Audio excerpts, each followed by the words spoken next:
welcome everybody to our series entitled The Human Brain. This is what it's basically on, the effects of the human brain to our body and what we're feeding our brain. And alhamdulillah, many of you, mashallah, walaikum salam, many of you have asked for Dr. McBride to address anxiety, because most of us suffer with some form of either general, or, specific type of anxiety. So inshallah, that's going to be the focus of tonight's topic. So I'm going to turn that over to Dr. McBride, inshallah, and you can get started whenever you are ready. We mentioned last week about lateral inhibition and a few ideas that if I want to focus on achieving a goal right now, short-term attention, my left brain is fired while my right brain is firing also to inhibit any distractions. So that's lateral inhibition. Your whole brain is working the whole time with the idea of functional disconnect syndrome and problems with laterality, the right and left hemisphere. If one side is stronger or on the go more. Now we'll say stronger. If one side is stronger, that means that's taking over, doing more, and the other side isn't able to inhibit, regardless of what it is, whether it's the right or left side. Okay.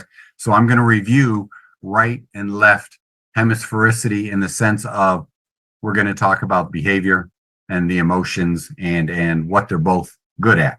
So let's start with the left brain. And we'll talk about the left brain. The main thing about the left brain is the approach behavior in the left brain. What you have is this is the initiation side and this is the go side. The left brain emotions: happiness, surprise, curiosity, and anger. Because left brain is curious. It's go. It's initiation. Okay, that's why curiosity is in there. It's happiness it got its way, surprised that it didn't, and then really angry because it didn't get its way. But these are actually considered, and curiosity, of course, these are considered positive emotions if they benefit society. Happiness, obviously, curiosity, surprise, because you're looking for new things and you're surprised you found it. There you go, and you're pleased with that. And even anger can be a good emotion if you can control it.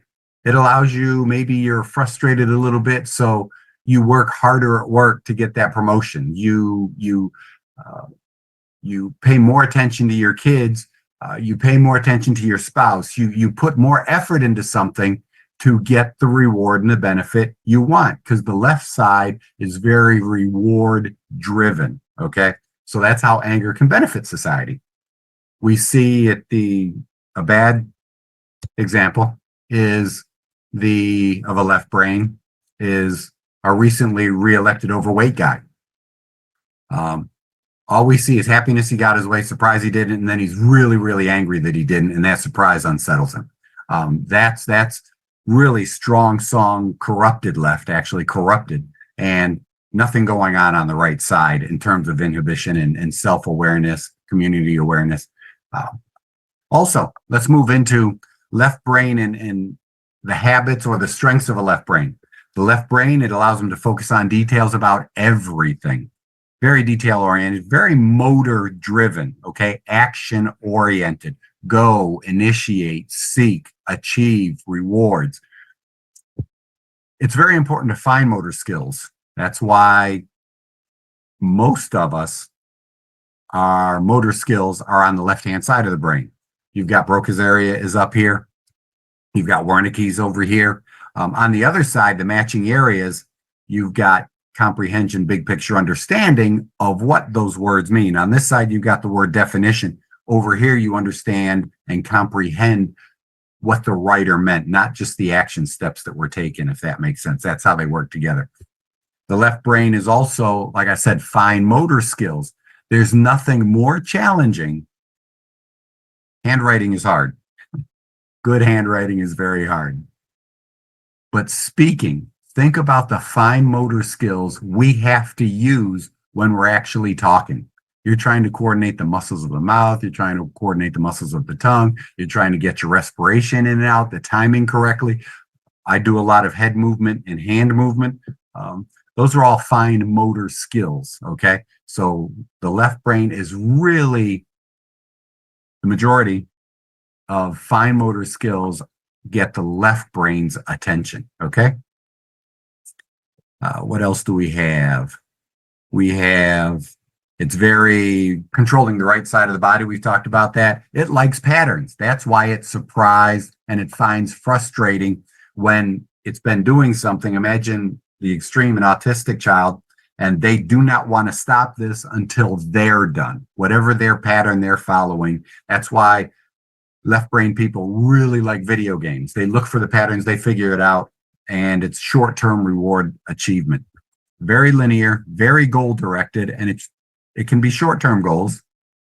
You've got reward seeking, verbal skills, reading skills, writing skills, math skills, detailed muscle control we just discussed. And again, the emotions are based on approach behavior, motivation, and like I said, happiness and joy. And joy is shared with the right side, anger, and like I said, that short-term goal direction. If you don't have the right side balancing it, it's not just goal directed, but it can be very selfish as compared to the right side of the brain is very socially oriented and big picture.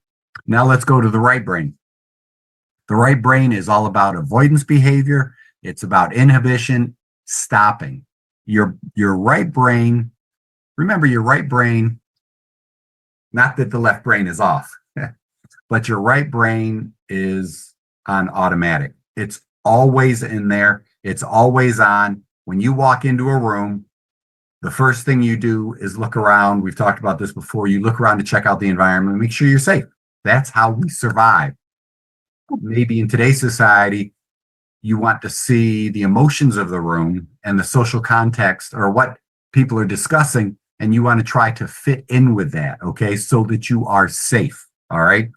So the right brain, emotions, disgust, fear, shame, empathy, self-awareness, and self-awareness is the basis for others' awareness. I know how that makes me feel, so now I can better relate to how someone else feels and how I can help them feel better as managing and keeping myself in society.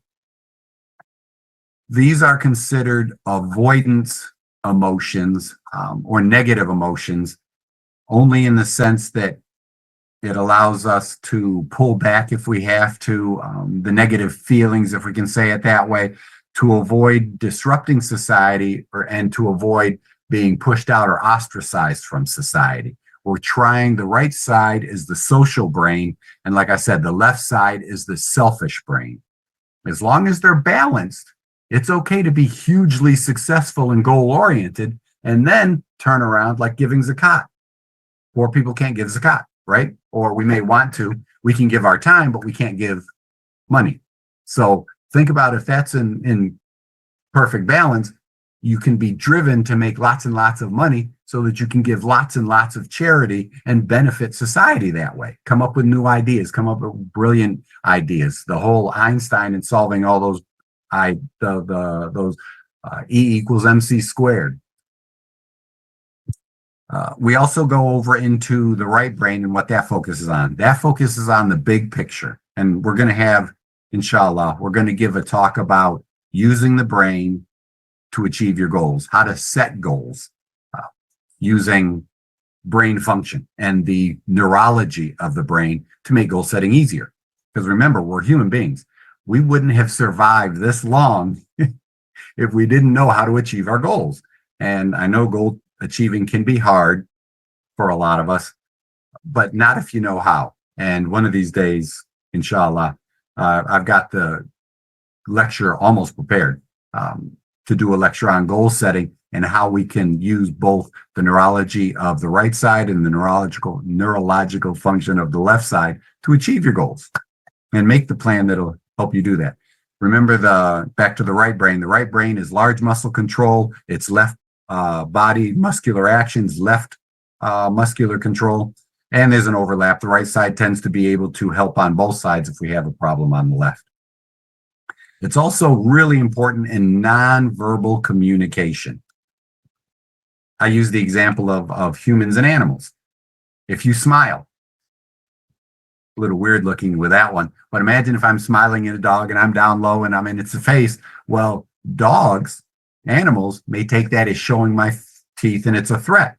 If I look at you and I never show my teeth, you're going to think it's a threat and I'm angry. So there's a difference with just smiling and self-awareness and others' awareness. That's the nonverbal communication. The right brain, that's one of the huge strengths of the right brain is nonverbal communication. Again, if we jump over to autism and a little out on the spectrum on that side, one of the big things about autistic kids, and I think I told you this story before, a patient of mine on the spectrum, real nice kid. Oh my God, so polite, real friendly, had learned how to use the correct tones. But he didn't look at me when we were talking during his history, when I was asking him, when I'd adjust him, he didn't look at me. And that was frustrating. I'm pointing. That was frustrating to his mother sitting in the chair there. And she kept reminding him to look at the doctor. And I told her, I said, not to be rude, but the fact that he's paying attention to me, he's responding appropriately, and we're engaged, he doesn't have to look at me because he doesn't think that's necessary. He's not looking at me to see my response, and he doesn't think he has to look at me so that I see his response because he talked to me. He could hear me. When autistic or on the a little more outside on the spectrum, it's really cool. Research shows that autistic kids or autistic people and way out, a little more than just I can't say little or a lot, but as you move out on the spectrum, the farther out you are, the more likely you are to not look at the eyes and the face as a whole for expression. They tend to look at the mouth. And some of the belief is that's where the words come. So they're looking at what's important. And they don't understand the whole nonverbal communication part where I'm looking at the eyes, looking at the face, looking, smiling, sad, angry, furrowed brows, to figure out what context the sentence is being made in. The right brain, that's the huge right side. Like I said, the left side, great verbal skills, definitions, word finding, problem solving, but not big picture understanding. No sarcasm, no metaphors. They know exactly what the characters in the book did, but they don't know why, if that makes sense. The big picture is here. The exact definition is here. They can tell you exactly what happened, but they don't know why they did it or why the author had them, why they wrote that in. And like I said, a huge thing is the self-awareness. Again, as we move farther and farther out on the spectrum, there are whole books written by kids that have improved. And they talk about when they were children, they never felt hungry. They never felt, I remember there's a story about one boy in India. He wrote a book, real popular book. I can't remember the name of it off the top of my head. But one of the things he mentions is that he didn't feel himself have personal sensations until he got in the shower and he could feel the warm water running on him. That's when he felt himself. That's when he knew he had a body. That's when he was aware of himself. They may not smell well. They may not sense hunger and thirst. A lot of times, what we may generally say, kids that bang their heads, they don't feel pain. They don't feel things. So they're trying to stimulate that sensation, some sensation, okay, to maybe they're not aware of it, but they don't have that self-awareness. And that's a right brain strength, is being self-aware. And we'll talk about these strengths and how they can be how they can become weaknesses if there's not a hemispheric balance. But that's hugely important, self-awareness, because if I'm not aware of what hurts my feelings or what physically hurts, then I wouldn't be aware that the way I say things or the way I do things might hurt you also. Remember, there are two different basic approach patterns or platforms. We've got approach, that's the left brain, positive, goal-seeking, happy, all that stuff. Avoidance is the right brain. You want to be safe. You want to survive. Sadness could fall under being very empathetic. Fear could be fall under the skill set of survival. I'm afraid of the dark. I'm afraid of that noise. I'm afraid of that smell. So fear is related to survival. That's how the right brain keeps us going. Disgust, shame, guilt, remorseful, those are all empathy. And that's good social group emotions. That's surviving in your group. So that's why they are strengths. And in the left, you've got the go attitude, the initiation, you've got happiness, you've got seeking novelty, surprise, curiosity. All of those help you strive to achieve something as long as the two hemispheres are balanced. And that leads us right into our first shortcoming. Imagine there's a real cool term, love this term, metacognition. This is more related to the right brain and self-awareness. The ability to self-judge, the ability to accurately judge your own actions, how they relate to society, to make accurate assessments of what you say, of what you do. The self-awareness side. People like narcissists, sociopaths, and psychopaths really lack this. Almost all those psychopathies are left brain problems with a right brain, or it could be a right brain decrease, and the left brain is out there out of control, just acting without emotion, doing whatever it wants to. The right brain also has the moral compass. The moral compass, that is great when the left brain can explain everything to the right brain as the right brain starts to get too emotionally involved, scary movies, crying at movies. The left brain kicks in and says, "Oh, why are you crying? It's only a movie. It's not real." Okay. Or scared. The left brain kicks in and, "Oh, why'd you jump?" When my mother and I watch, I'm not a big fan of scary movies, but we always laugh because she jumps all the time. And if we're sitting in the living room, there's no reason to be afraid, if that makes sense. So my left brain kicks in, and then I start laughing and she laughs with me, and there we are. But she's the one that gets scared all the time. So again, a left brain strength, though, is going to imagine those strengths with a left brain logical, too little metacognition, not enough right brain, and there's too little metacognition. Now the left brain is going to do whatever it takes to achieve whatever it wants.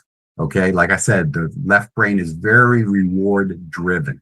So without that metacognition, without the self-awareness and the awareness of others and empathy, the right brain, they become very overconfident, inflated self-image, no self-critique at all because there's no self-awareness. And again, you got narcissists, sociopaths, and psychopaths all lack this.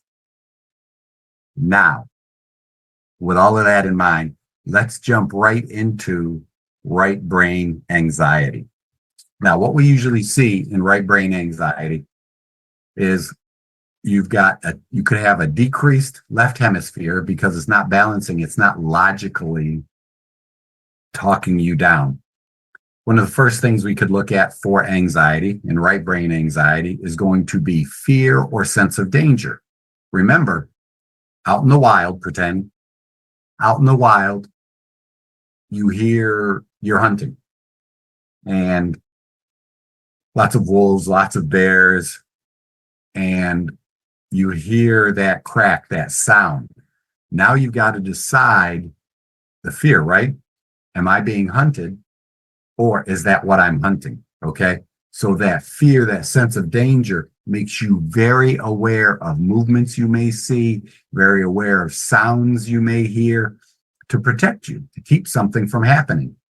Now imagine fear becomes an override for some reason, and it could be trauma, it could be a history, it could be part of PTSD, trauma related, right? So imagine that fear, that sense of danger. You're always worrying, and that's the right side. You're always worrying that something might happen. If something bad happens, then you're always worrying about it, and then you think, "Wow, I didn't do anything. Something bad happened. It's my fault." You're being way too empathetic, very too self-critiquing.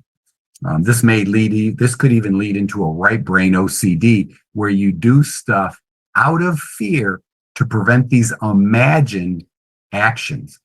You could also do the second big thing would be guilt and shame, right? Guilt, shame, and embarrassment. You're always worried that you did something wrong or you didn't do enough. You didn't do anything right. Now you're worrying about having done something wrong, even when you didn't. And this worry extends to others as it worsens. Oh my God, something happened to them. Or in today's society, the immediacy of information. You text someone, you email someone, and they don't return your text right away. Did I do something wrong? Oh, did I say something wrong? Did I not phrase it correctly? Did I use the wrong emoji? Oh my God, did I capitalize anything? Right? I think those are all the things. And that sets you up again, that fear, that guilt, that shame, embarrassment, that starts, oh my gosh, that self-critique stuff. I feel guilty? Should I be embarrassed about the way I said it? Should I not have brought that up? Okay. And then another one, that leads us right into a fear of rejection. We are hardwired, most of us are hardwired to be part of a group. We see it in good ways and bad ways. And the Quran speaks volumes. How many verses in the Quran warn us about the company we keep? How many hadith did the Prophet ﷺ give us about surrounding ourselves with good people? So that attachment is a big part of the right brain, along with the embarrassment and shame. And that allows us to be very cautious in the way we behave and treat each other well. One of the hadith, or I'll paraphrase, where the Prophet ﷺ was asked about humor, about laughing and being funny.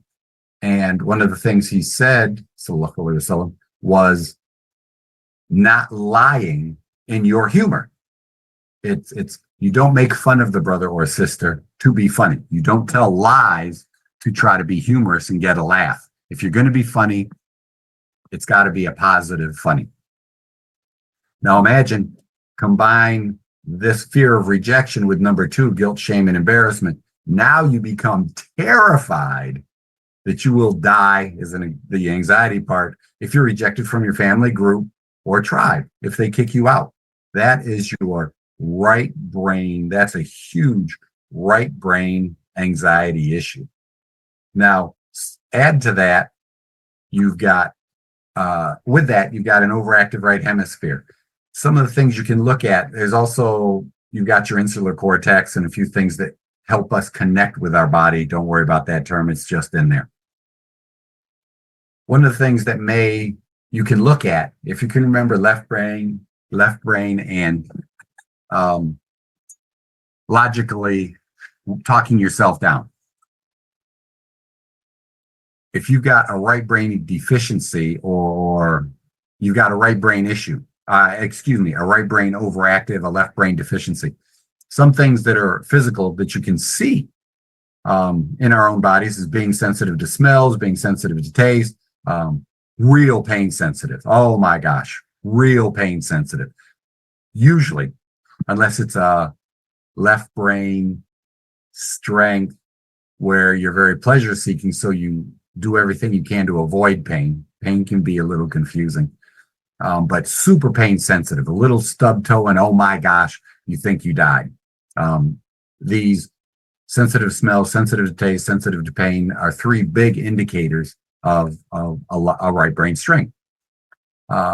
Again, when the right hemisphere is overactive, our sense of awareness, of survival, of self-preservation increases and can lead us into foreboding fear that something bad is going to happen.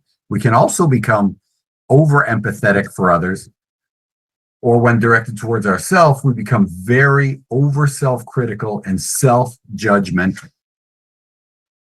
And remember, I mentioned very self-aware, very self-critical. As I mentioned, a lot of people talk about they wear sunglasses so that they avoid that connection. And the eyes are the windows to the soul. So they think they are preventing others from seeing them, really seeing them. And it's a way to hide behind.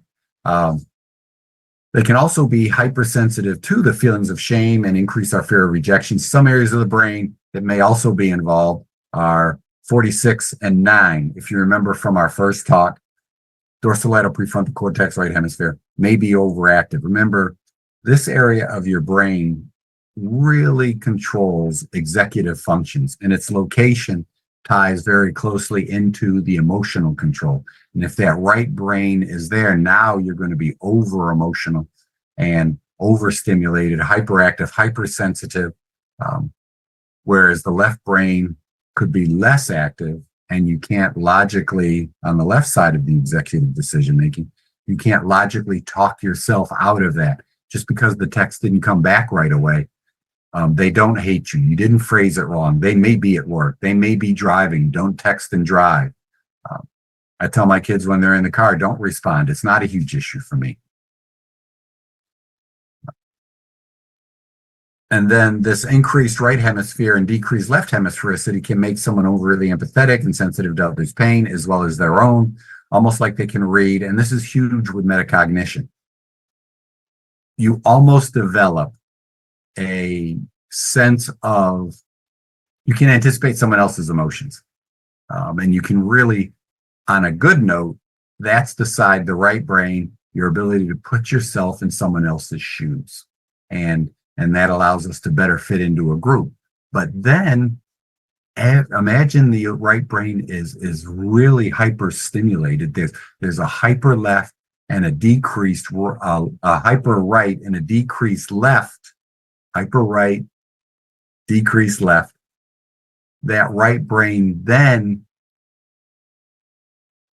with the world, the crises in the world, what's taking place with the genocide in the Middle East right now, that's in the news all the time. A right brain cannot let that go. A balanced right and a balanced left, now we can donate. Now we can share correct information.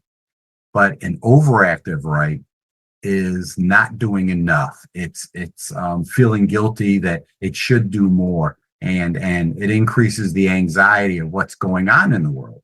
Okay.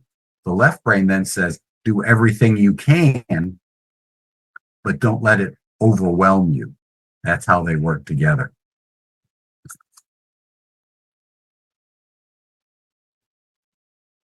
Now, let's go into the left brain anxiety. The left brain, believe it or not, the left brain can also feel anxiety.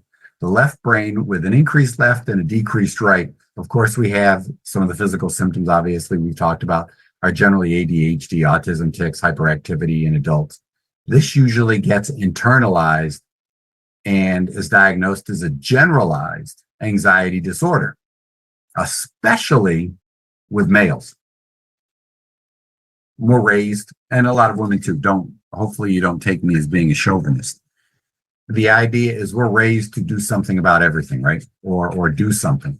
And imagine if I'm on the left, I'm trying to get everything done. I don't complete it. The right brain is not there ramping me down saying, well, the goal is to save this much money to pay for your kid's school. And at the end of the week, oh my God, I don't have it, but I don't have to worry about buying clothes or buying groceries for another 2 weeks.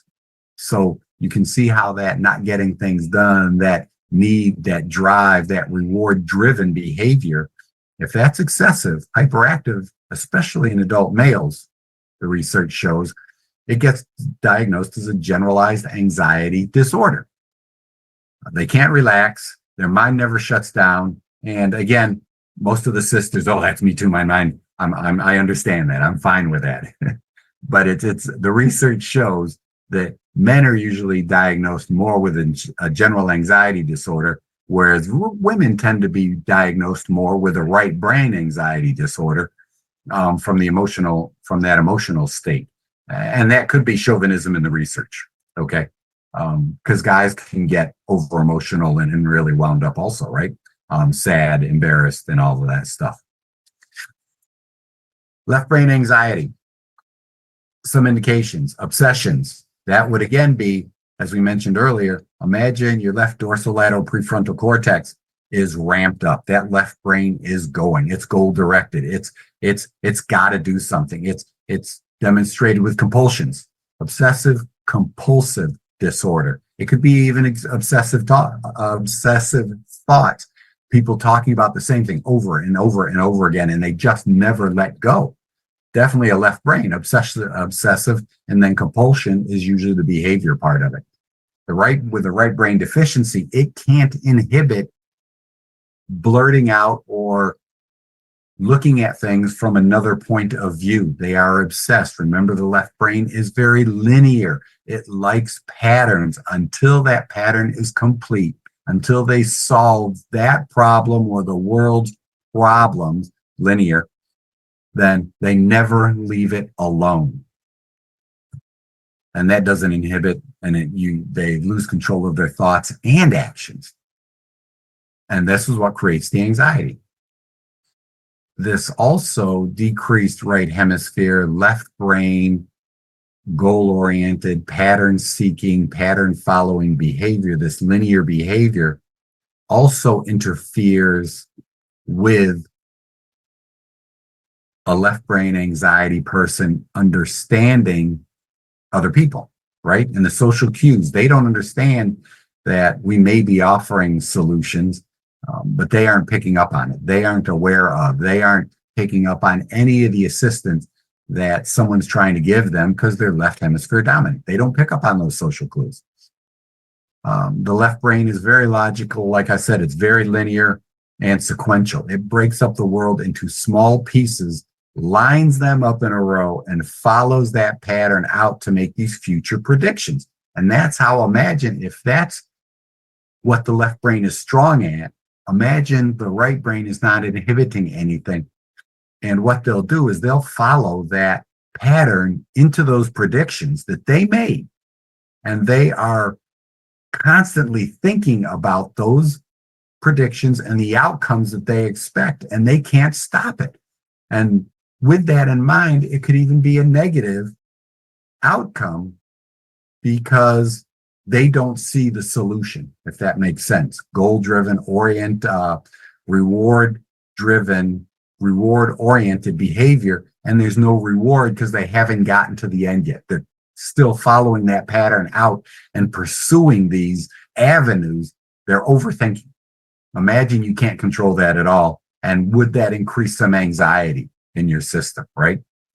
To improve anxiety, we must improve the hemispheric imbalance. And again, general overview, as always, the information I'm sharing with you, I'll add this, I meant to add it at the beginning. The information I am giving you is just information that you should take to your healthcare professional, whoever is your caregiver, and you can ask them these questions. But if it's just little stuff, if I can say that, you can think about how to strengthen these hemispheres. If you tend to be an overly fearful, overly empathetic, every little thing bothers you, not that it disrupted a pattern, remember that's left, but you get emotionally involved and in a way to benefit society all the time, and any little sad news, for example, the Hallmark TV channel, I've heard all those feel-good movies, all those emotional things. If that's you, then do things to strengthen up the left side of your brain, right? And we've talked about, like I mentioned, the right side of your body. I like something like dribbling a basketball, for example. That's all right brain. Your brain's really having to focus on it. You can sit in a chair and do it. You can stand up and do it. Remember, like I said, if you want to strengthen up the left brain, left smells in the left nostril, listen to the Quran with the phone or your speaker on the right side of your body, because that crosses over. You can, when you're reading the Quran, bring it a little off center and look more left than dead center for a little while. That vision crosses over. These are all things that you can do at home if you're not clinically diagnosed, right? And then the same thing goes, do all that stuff to the opposite side so that you can stimulate the right brain if you're left brain dominant. Let's see. So what we want to do is stimulate the hemisphere that is showing the weakness. If they're obsessed with thoughts, if you're compulsive, if you just can't ramp that stuff down, then stimulate the right. That's the inhibition side.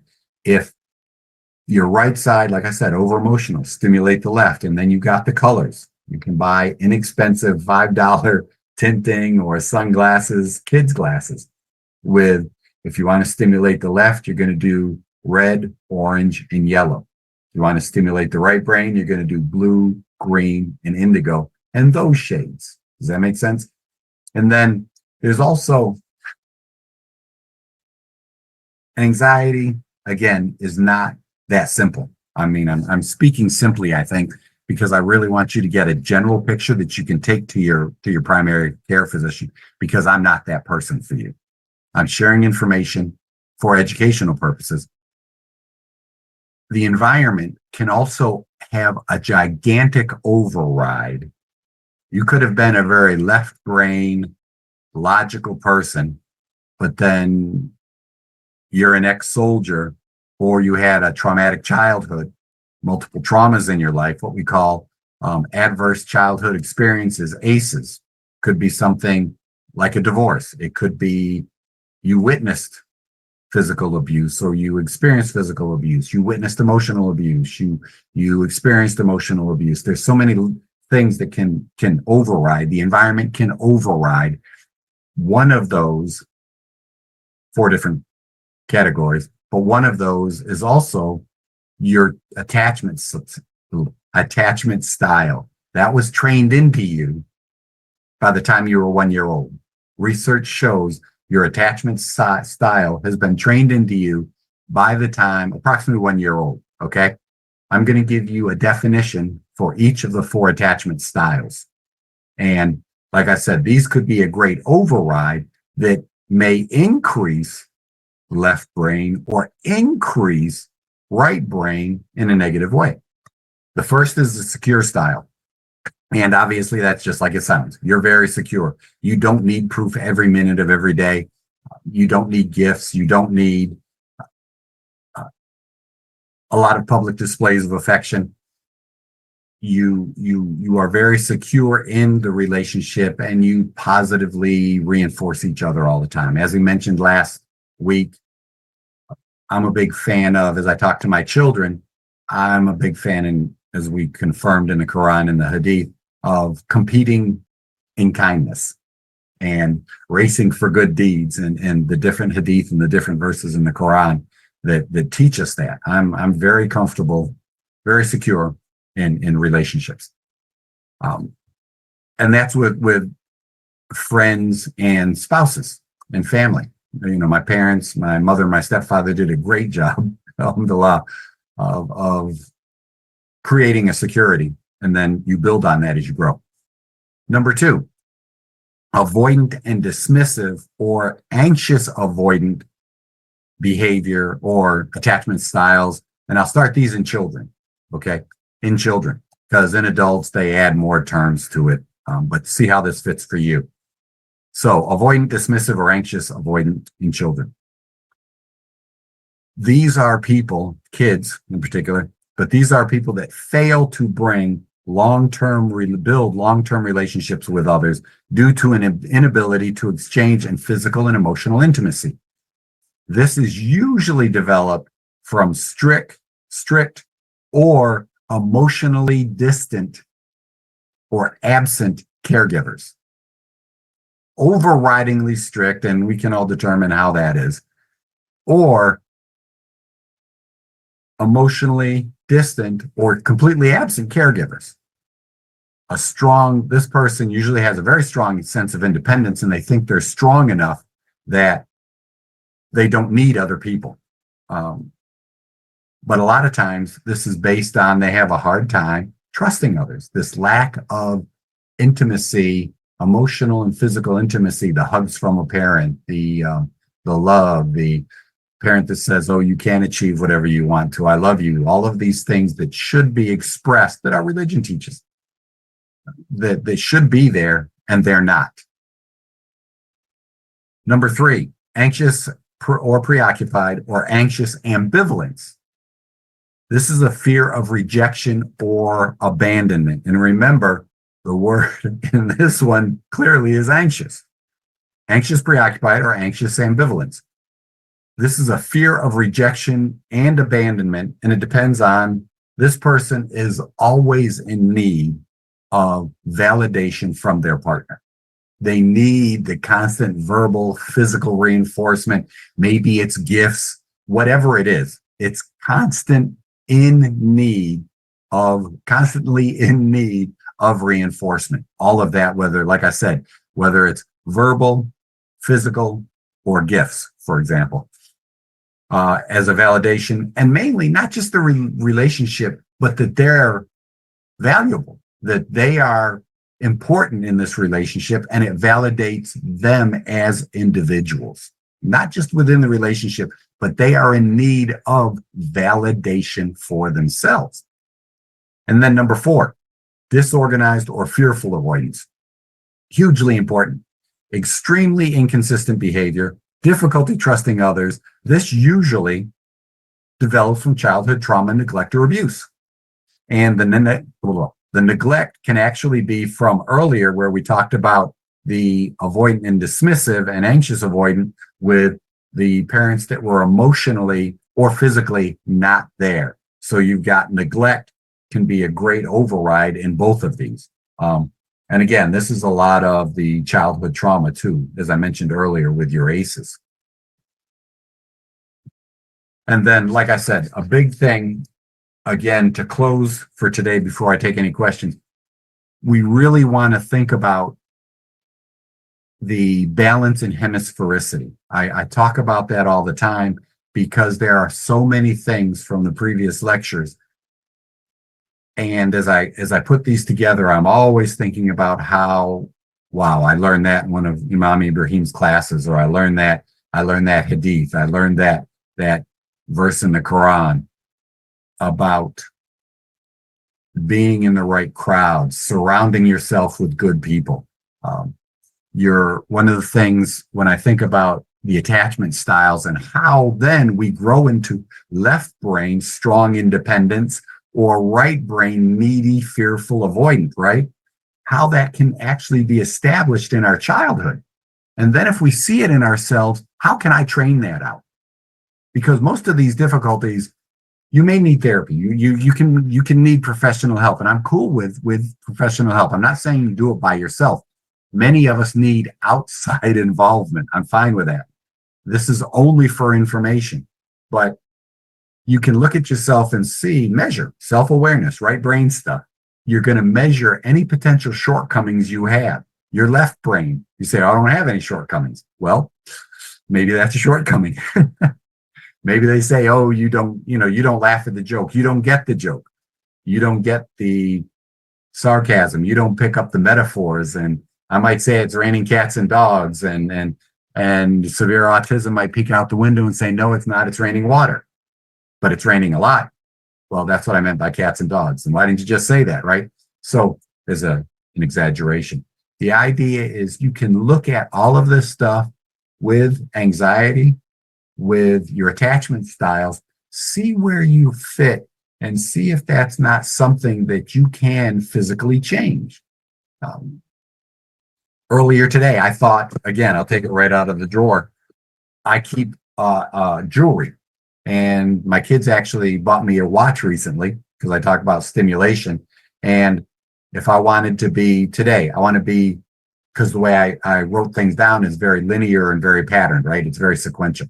So I could put the ring, and when we get the watch fitted, you'll see me wear a ring on my left hand and a watch on my left arm, trying to stimulate more of a big picture. If I want to control and not get carried away with my talking, I might put it on my right side and be more linear and less big picture, more sharing information. Does that make sense?